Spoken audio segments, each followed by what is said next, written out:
बता दें कि झारखंड के सीएम हेमंत सोरेन असम पहुंचे हैं, जहां तेजपुर के निकट सोनीपतुर जिले में स्थानीय आदिवासी समाज के द्वारा सीएम हेमंत सोरेन का पारंपरिक स्वागत किया गया। उसके बाद सीएम हेमंत सोरेन ने विश्वनाथ चरियाली स्थित मेजिकाजन चाय बागान में आयोजित आदिवासी जागरूकता जनसभा में झारखंड के मुख्यमंत्री हेमंत सोरेन ने भाग लिया और इस कार्यक्रम का आयोजन आदिवासी स्टूडेंट यूनियन ऑफ असम और जारी शक्ति पर आदिवासी काउंसिल ऑफ असम ने किया था।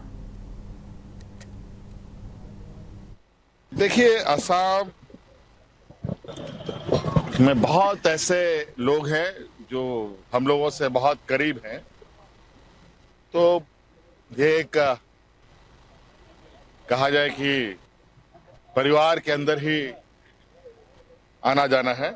विशेष रूप से आज तो पहला दौरा है और समय समय पर आपको बताया जाएगा कि हम लोग यहाँ क्या कर रहे हैं। और असम के तेजपुर में आयोजित एक चुनावी सभा में झारखंड के मुख्यमंत्री हेमंत सोरेन ने आदिवासी समाज से एकजुट होकर अपने अधिकारों के लिए संघर्ष करने का आह्वान किया। उन्होंने कहा कि यदि असम के आदिवासी एकजुट हो जाएं तो राज्य में बड़ा राजनीतिक और सामाजिक बदलाव संभव है। आदिवासी समाज सदियों से असम की मिट्टी से जुड़ा हुआ है और चाय उद्योग से लेकर राज्य की अर्थव्यवस्था तक में उनकी महत्वपूर्ण भूमिका है। हमारे साथ उपस्थित जय भारत पार्टी के सभी क्रांतिकारी साथीगण और विशेषकर इस जय भारत पार्टी को सींचने की, उसको आगे बढ़ाने का काम करने वाले आप सभी जुझारू कार्यकर्ता साथियों का मैं आज इस कार्यकर्ता सम्मेलन में हार्दिक अभिनंदन करता हूं, स्वागत करता हूं और पुनः आप सबको भी जोहार करता हूं।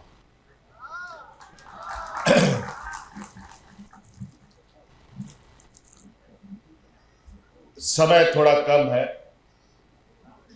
आज बहुत लंबा सफर करने के बाद आपके इस बीच में मुझे आने का मौका मिला। कई दिनों से और अलग अलग समय पर आपके वरिष्ठ नेताओं ने हमसे संपर्क किया था। असम राज्य में हो रहे यहाँ के गरीब गुरबा, किसान, आदिवासी, दलित पिछड़ों के ऊपर, अल्पसंख्यकों के ऊपर हो रहे अत्याचारों को लेकर और लंबे समय से आप लोगों का ये संघर्ष भी चला आ रहा है। कई राजनीतिक उतार चढ़ाव आप लोगों ने देखा है। हजारों वर्षों से आप सिर्फ असम नहीं, इस देश का एक ऐसा व्यापार जगत का आप सब लोग अभिन्न अंग हैं कि अगर आप लोगों ने हाथ खींच लिया तो वो व्यापार भी ठप हो जाएगा। और वो व्यापार है देश का चाय का उद्योग। आज देश का चाय का उद्योग सिर्फ आदिवासियों के बदौलत चलता है। और झारखंड विधानसभा विधायक कल्पना सोरेन ने राज्य में रेल व्यवस्था से जुड़े मुद्दों को उठाया। इस पर नगर विकास मंत्री सुदिव्य कुमार ने विस्तृत जवाब दिया। जवाब आया है उत्तर के साथ संकलन सूची से ये स्पष्ट हो रहा है कि जहां रेलवे और राज्य सरकार का 50-50% का शेयरिंग होता है, जिसके आधार पर आरओबी और आरयूबी का निर्माण किया जाता है। रेलवे का 50% होता है कि सिविल कंस्ट्रक्शन होता है, राज्य का 50% होता है कि वो उस जगह के लिए अप्रोच रोड देना, लैंड एक्विजिशन देना, जिसमें जो समय लगता है और जो उनकी ये आपकी बजट लगती है वो करीब 50% से बढ़ करके वो 60% हो जाता है। तो ये मेरा माननीय मंत्री जी से सवाल है कि क्या डिपॉजिट के आधार पर जो काम किया जा रहा है उसके एक्चुअल कॉस्ट का अगर 50% हो तो राज्य सरकार के ऊपर में जो एक्स्ट्रा बर्डन आ रहा है वो थोड़ा कम हो सकता है? माननीय अध्यक्ष महोदय, माननीय सदस्य के द्वारा राज्य हित में एक बड़ा महत्वपूर्ण प्रश्न लाया गया है और यह महत्वपूर्ण प्रश्न रेलवे से संबंधित है। रेलवे देश के साथ साथ इस राज्य की भी बहुत महत्वपूर्ण धमनियां है जिससे संचार का साधन है, चाहे माल ढुलाई हो चाहे यात्रियों की ढुलाई के विषय हो। संपार फाटक लेवल क्रॉसिंग पर रेलवे की तरफ से यह प्रावधान है कि वो 50-50% के शेयर बेसिस पर आरओबीज या आरयूबीज का निर्माण कराती हैं। मान्यवर, लेकिन इसमें एक बड़ी तकनीकी विसंगति इस बात की है कि भारत सरकार का रेल मंत्रालय आरओबी या आरयूबी के निर्माण में सिविल कंस्ट्रक्शन का 50% देता है। सिविल कंस्ट्रक्शन का मतलब ये हो गया कि पुल को खड़ा करने में जो सिविल कंस्ट्रक्शन होगा उसका 50% राज्य सरकार देगी और 50% केंद्र सरकार देगा। लेकिन ये सर्वविदित है, सारे लोगों को मालूम है, राज भाई भी बैठे हुए हैं, उनका भी मामला है। सारे लोगों को मालूम है कि इसमें यूटिलिटी शिफ्टिंग के अलावे अप्रोच रोड के लिए लैंड एक्विजिशन, ये तमाम खर्चे भी समाहित होते हैं।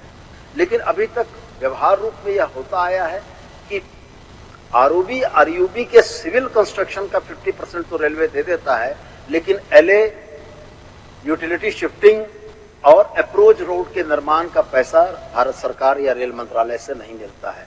सामान्य तौर पर इसके दूरगामी परिणाम यह होते हैं कि लागत राशि जो है वो हमारी 50 के जगह 60-65% हो जाती है, जिसका द्रष्टव्य भी है।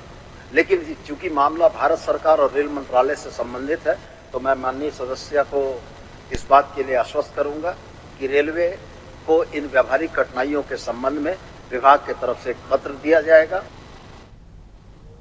झारखंड विधानसभा में टुंडी विधायक मथुरा प्रसाद महतो ने अपने क्षेत्र के विभिन्न मुद्दे उठाए और डुमरी विधायक जयराम कुमार महतो ने सड़कों के निर्माण और आपस में जोड़ने की मांग रखी। वहीं जमशेदपुर विधायक पूर्णिमा साहू ने भी अपने क्षेत्र से संबंधित सवाल विधानसभा में रखे। सत्र में स्थानीय विकास और बुनियादी ढांचे पर चर्चा जारी रही।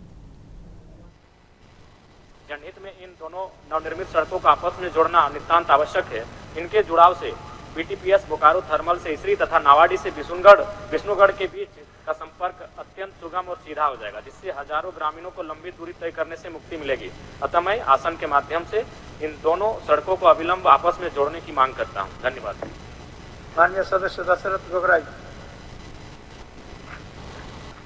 अध्यक्ष महोदय, सरायकेला खरसावां जिला में टेंटोपोसी ग्रामीण जलापूर्ति योजना से ग्रामीणों को लाभ नहीं मिल रहा है। जल जीवन मिशन के तहत निर्मित इस योजना को कागजों में ही पूर्ण दिखाकर राशि की निकासी कर ली गई है, जबकि धरातल पर कई अनियमितता बरती गई है। मैं आसन के माध्यम से सरकार से यह मांग रखता हूं कि टेंटोपोसी ग्रामीण जलापूर्ति योजना को शीघ्र दुरुस्त किया जाए। धन्यवाद। माननीय सदस्य डॉक्टर कुशवाहा शशिभूषण मेहता जी। नहीं। माननीय सदस्य श्रीमती पूर्णिमा साहू जी। माननीय अध्यक्ष महोदय, पूरे झारखंड में तृतीय लिंग समुदाय के लोगों के लिए प्रदेश में कोई आश्रय गृह या सामुदायिक भवन नहीं। इसके साथ ही इनके लिए शौचालय की भी समुचित व्यवस्था नहीं। इस कारण इन्हें काफी परेशानियों का सामना करना पड़ रहा है। समाज के लोगों को इस बारे में समाज के लोगों ने इस बारे में मुझे बताया। मेरी जानकारी में केवल रामगढ़ जिले में इनके लिए एक अलग से पिंक टॉयलेट की व्यवस्था की गई है। मैं आपसे आग्रह करती हूँ कि सरकार को इस संबंध में निर्देश जारी कर हर जिले में इनके लिए आश्रय गृह, सामुदायिक भवन और शौचालयों के निर्माण का आदेश दे, ताकि इनका जीवन भी आसान हो सके और हमारा तीसरा समुदाय भी सम्मान की जिंदगी जी सके। धन्यवाद अध्यक्ष महोदय। और देश भर में गैस सिलेंडर सप्लाई पर असर दिख रहा है। इसको लेकर अब विपक्ष सरकार को घेरने लगा है। आरजेडी सांसद मनोज झा ने एलजेपी सप्लाई को लेकर बड़ा बयान दिया। उन्होंने कहा कि पश्चिम एशिया में चल रहे युद्ध की वजह से गैस की सप्लाई पर असर पड़ा है। उन्होंने कहा कि इजराइल और यूएस ने एक तरफा युद्ध से ईरान की हालत लगातार बिगड़ते जा रहे हैं। उन्होंने ये भी कहा है कि भारत इस पर खुलकर कुछ नहीं कह पाया और अब उसी संघर्ष का असर है कि धीरे धीरे दूसरे देशों पर भी इसका असर दिख रहा है। आप ये बताइए, अब इसको ईरान युद्ध क्यों कह रहा है? इजराइल और अमेरिका ने युद्ध की एक तरफा घोषणा की और हम चुप रहे। बच्चियां मारी गई, एक शब्द नहीं बोल पाए। उस सब इसी का रिफ्लेक्शन है, उसी का कैस्केडिंग इफेक्ट। ये नायडू साहब से क्यों नहीं पूछते हैं? प्रधानमंत्री जी से पूछिए। अब कैसे बेचारा हवाई चप्पल वाला हवाई जहाज पे चढ़